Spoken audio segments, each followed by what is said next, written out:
प्रभु जी, कभी-कभी एक दिव्य खुशबू या कभी-कभी वो बदबू जैसी ऐसी अचानक उसका अनुभव होना, ये क्या है?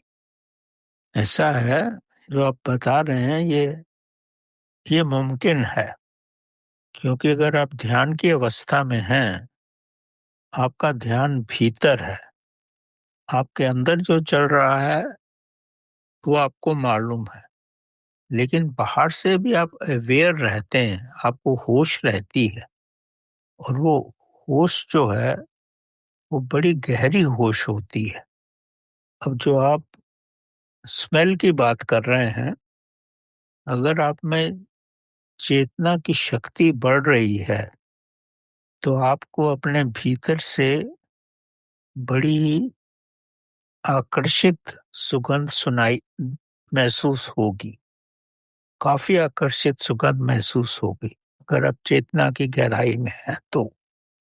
कोई जरूरी नहीं है सबको हो। कुछ को चेतना का विकास होता नजर आएगा, किसी को प्रकाश का अनुभव होगा, किसी को महाशून्य का अनुभव होगा।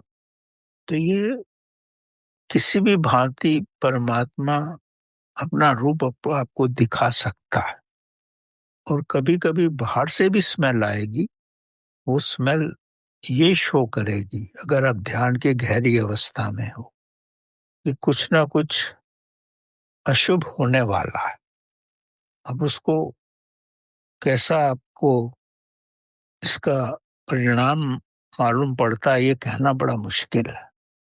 लेकिन जो आपने बताया है, ये सब मुमकिन है, ऐसा होता है।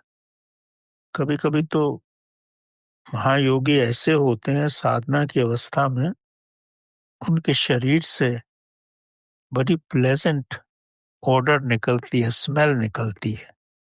तो आप इतने आकर्षित हो जाओगे कि कोई फूल भी नहीं है तो फिर भी स्मेल निकल रही है। आपको शायद पता नहीं है कि योगानंद जी का जब स्वर्गवास हो गया था, उन्होंने शरीर छोड़ दिया था, तो उनका शरीर कुछ दिन तक बाहर ही रखा गया। और उसमें उनमें इतनी चेतना की शक्ति थी कि 15 दिन तक उनका शरीर सुगंध ही छोड़ता रहा, मृत अवस्था में, शव में।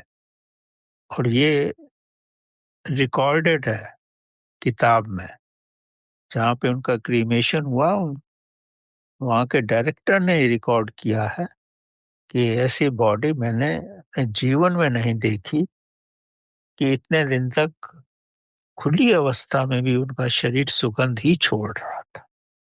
ये सब सब मुमकिन है।